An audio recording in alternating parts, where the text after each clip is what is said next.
like one thing that always comes into my mind is like this is like why we make art, right? Like it has nothing to do with like your intention or like what what is real art, what is good art.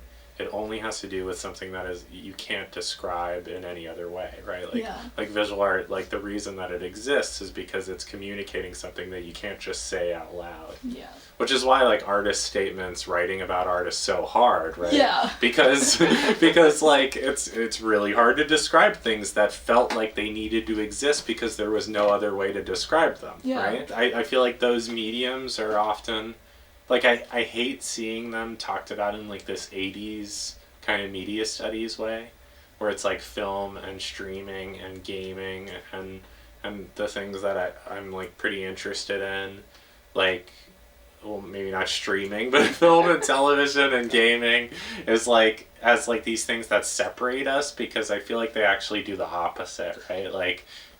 Like they're experiences that really unite people and they make communities like kind of cross over with each other. And so the more we can see them intersecting with our real life, the more we can see that there's connections between us, you know. There's something like freeing about art, right? Like where I've tried to move away from that too. I think a lot of my older work and the things that I was also concerned with publishing were maybe like more conceptual. Yeah. So like I had like sort of a rigorous like theory behind them. And now I try to like make things more like from my gut and then kind of figure out what it means later, which I find more satisfying, but I think they're both like valid ways of working.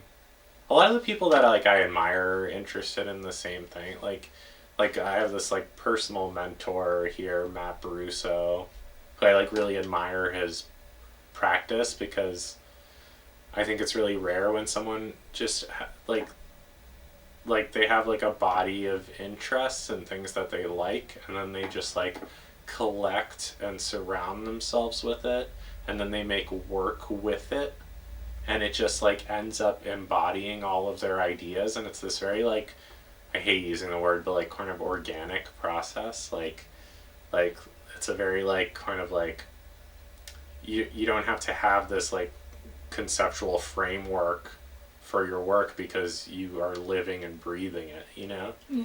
And so like to me like artists like Mark Leckey and like Paul Pfeiffer like you know like they're very similar. It's like or like I mean there's so many to name like Jim Shaw, you know, Mike Kelly. They're like there's just like everything it just ends up being like a projection of the things that they're interested in. Mm-hmm.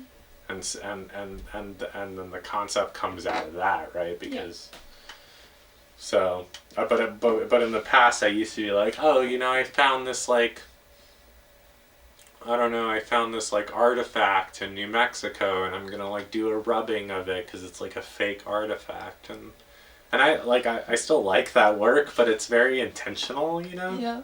And now I try to be like more kind of like I'm interested in this subject, let me investigate it and collect things from it and then make work from it and then it ends up being the thing that I'm thinking about anyway, you know.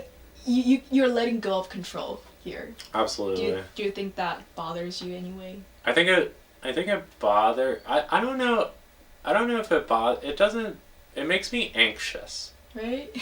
I get that a lot. Yeah. I mean I have like massive anxiety about most things but like I am always anxious because it's like I think it comes with the job like with my publishing or like with Culpa with the work that me and David do like the principle behind our publishing is basically fanzine, right? But we're not making zines, we're making like you know maybe a little bit above a zine like a book, not also art book, also zines too, yeah, like both, you know. But it's like that's our concept is like we're fans, and so sometimes I get a little bit like you know like oh well you know what's the difference between collecting and making art, like that line feels super blurry to me. You know, like I'm like a massive collector, a massive fan, and sometimes I'm like there's this like ego and I don't even mean that in a bad way, but like just ego, your identity is present when you make art. Yeah. That as a collector, maybe it's not so much, because you're just like admiring, and that's where my anxiety comes from. It's like I really like, you saw it. I mounted a show that is all screenshots. Like that's not my work. You know what I'm saying? Like they're films that I borrowed from. And I don't have any problem with that, because to me, like, that is art making. It's always referential. Like all art is collage in a way. Yeah. But like, but it does make you anxious. Yeah. You know what I mean? Like Oh my god, are you gonna doubt me? yeah, because I think it should, because like Yeah. because that anxiety makes you make these choices, Yeah. right? Like, and it's not just the anxiety, it's also like ideas and conversations with people, but those are the things that make you turn it into art, right? Yeah. Like it's the sequence of the images, the arrangement of the images, the way I printed them, the like the silkscreen prints that I blew up, that I printed with Sun Knight editions in Oakland, which are great screen printers. So there's like, you know, you collaborate with people, you frame, you start to build that conceptual framework out of other people's images, right? Yeah. And that's when it becomes your art practice.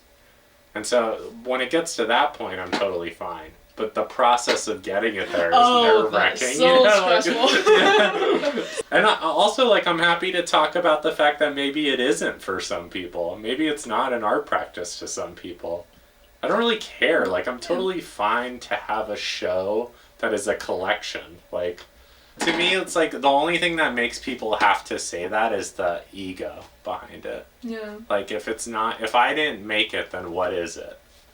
And to me, that's like a kind of a bad thing, right? Like, you should let it be whatever it is, not try and like assign it to yourself. Mm-hmm.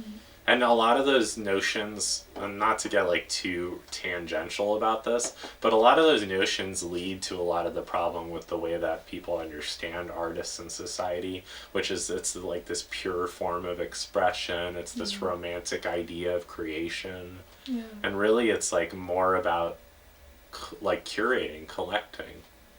It's like this idea that like